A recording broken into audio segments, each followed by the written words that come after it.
Good evening मेरे प्रिय student. मैं सूरज सिंह। आज हम लोग उसी अपने पिछले प्रकरण पे जिस पे हम लोगों ने पिछला वीडियो भेजा था, एक अयाजी संधि के बारे में। संधि प्रकरण हम लोग का चल रहा है, जो कि हमारे हिंदी व्याकरण का बहुत ही इम्पोर्टेंट चैप्टर है। और ये ऐसा चैप्टर है जिसका प्रयोग आपको वार्षिक पाठ्यक्रम में या अर्धवार्षिक पाठ्यक्रम हो या फिर कोई हिंदी की एग्जाम हो, संस्कृत का एग्जाम हो, ग्रामर में हर एक जगह आपसे संधि से 2, 4 सवाल, 5 सवाल जरूर पूछे जाते हैं। तो उसी दृष्टिकोण को रखते हुए हमने ये वीडियो बनाया है। तो संधि प्रकरण का बहुत ही इम्पोर्टेंट चैप्टर है। अभी संधि में स्वर संधि प्रकरण का जो 5वीं संधि है, स्वर संधि का अंतिम संधि वृद्धि संधि के बारे में आज हम लोग चर्चा करेंगे। ये संधि बहुत इम्पोर्टेंट है और बहुत ही आसान है। अगर आप लोग मेरा वीडियो पूरा लास्ट तक देखेंगे तो मुझे पूरी उम्मीद है कि मैं आप तक अपनी बात पहुंचाने में सफल हो सकूंगा। लेकिन ये चीज़ तभी संभव है जब आप मेरा वीडियो शुरू से लेकर के लास्ट तक ध्यान से एक एक चीज़ देखेंगे। तो आइए हम लोग उसी क्रम में आगे बढ़ रहे हैं। वृद्धि संधि। वृद्धि संधि क्या होती है, इसके बारे में हम लोग जानेंगे। परिभाषा क्या होती है। सबसे पहले वृद्धि संधि का जो सूत्र होता है वो सूत्र होता है वृद्धि राधेच। ये वृद्धि संधि का सूत्र है वृद्धि राधेच। इसका मतलब होता है, इसमें 2 शब्द छिपा हुआ है, आद और एच। आद से हम बड़ा लेंगे, यहाँ पे बड़ा, और एच से हम लेंगे ए और औ। यानी ये 3 वर्ण बड़ा आ, ए और औ, ये 3 वर्ण जो होते हैं वो वृद्धि संज्ञक होते हैं। यानी जब भी कहीं पे वृद्धि का विधान होगा, वृद्धि संधि का प्रयोग होगा और वृद्धि संधि का आदेश होगा, तो वहां पे 3 ही वर्ण आदेश होंगे। सबसे पहले बड़ा आ, फिर ए, फिर औ। तो आइए हम लोग इसकी परिभाषा के रूप के बारे में पढ़ते हैं। इसकी परिभाषा क्या होती है, कैसे हम जानेंगे कौन सी संधि वृद्धि संधि है, कौन सी संधि यण संधि है। सबकी अलग अलग परिभाषाएं हैं। तो हम लोग वृद्धि संधि के बारे में जानेंगे। तो वृद्धि संधि की जो परिभाषा होती है उसका बहुत ही साधारण रूप होता है। जैसे यदि लिखा है यहाँ पे, देखिए ध्यान से, यदि छोटा आ या बड़ा आ के बाद, ध्यान से देखिएगा, पहला पद यदि लास्ट में छोटा आ या बड़ा आ हो और उसके बाद में एच, एच प्रत्याहार, एच प्रत्याहार के अंतर्गत 4 वर्ण आएंगे, जैसे ए, ओ, ए और औ। ये 4 वर्ण जो होते हैं वो एच प्रत्याहार के अंतर्गत आते हैं। तो परिभाषा एक बार पीछे देखिए, छोटा आ या बड़ा आ के बाद में एच अर्थात ए, ओ, ए और औ, ये 4 स्वर वर्ण अगर आते हैं, छोटा या बड़ा के बाद यदि ए, ओ, ए और औ ये 4 स्वर वर्ण आए, तो पूर्व एवं पर यानी छोटा आ और उन 4 वर्णों के स्थान पे वृद्धि रूप एक आदेश हो जाता है।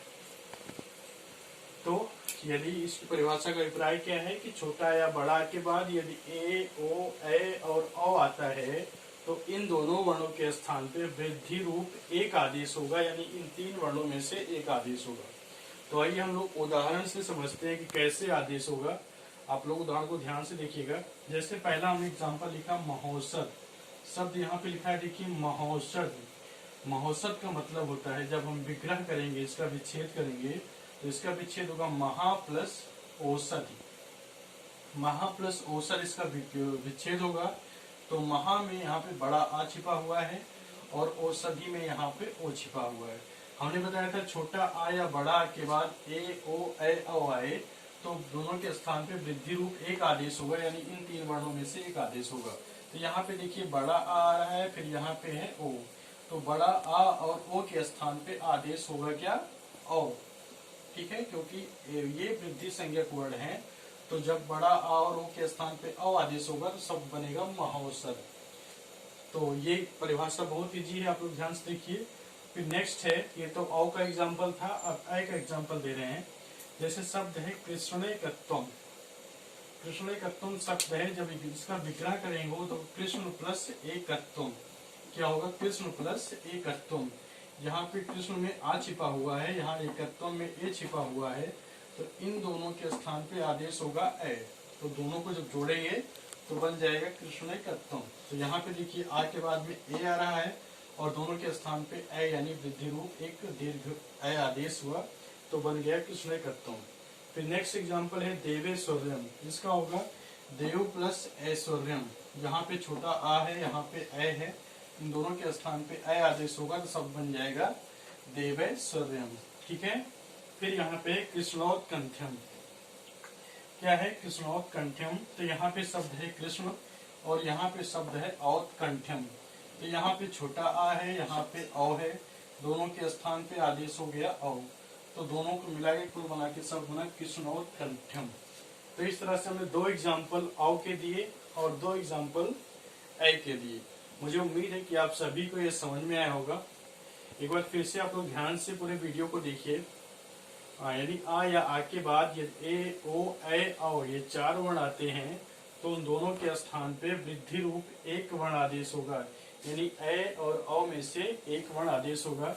जैसे यहाँ पे आ और ओ के स्थान पे औ आदेश हुआ, यहाँ पे आ और ए के स्थान पे ए आदेश हुआ, यहाँ पे आ और ए के स्थान पे ए आदेश हुआ, यहाँ पे आ और औ के स्थान पे औ आदेश हो गया। तो इस तरह शब्द बना महोत्सव, कृष्णैकत्वम, देवैश्वर्यम और कृष्णोत्कंठ्यम। तो मुझे उम्मीद है कि आप सभी को ये वृद्धि संधि की परिभाषा समझ में आई होगी। तो अंत में आप सभी से मेरा रिक्वेस्ट है कि अगर आप सभी को ये मेरा वीडियो पसंद आए तो प्लीज मेरे वीडियो को सब्सक्राइब करें, लाइक करें, शेयर करें ज्यादा से ज्यादा लोगों तक, जिससे मैं अपने हिंदी संस्कृत के इस जो है हिंदी संस्कृत के ज्ञान को देश के कोने कोने में पहुंचा सकूं और हिंदी संस्कृत का विद्यार्थी होने का गौरव प्राप्त कर सकूं। और आप सभी से मेरा रिक्वेस्ट है कि अगर कोई आपको कमी दिखाई दे तो प्लीज मुझे कमेंट में लिख के बताएं। अगर आप सभी को मेरा वीडियो पसंद है तो प्लीज लाइक करें, शेयर करें, सब्सक्राइब करें, जिससे मैं आपके लिए और अच्छा से अच्छा वीडियो लाता रहूं। धन्यवाद।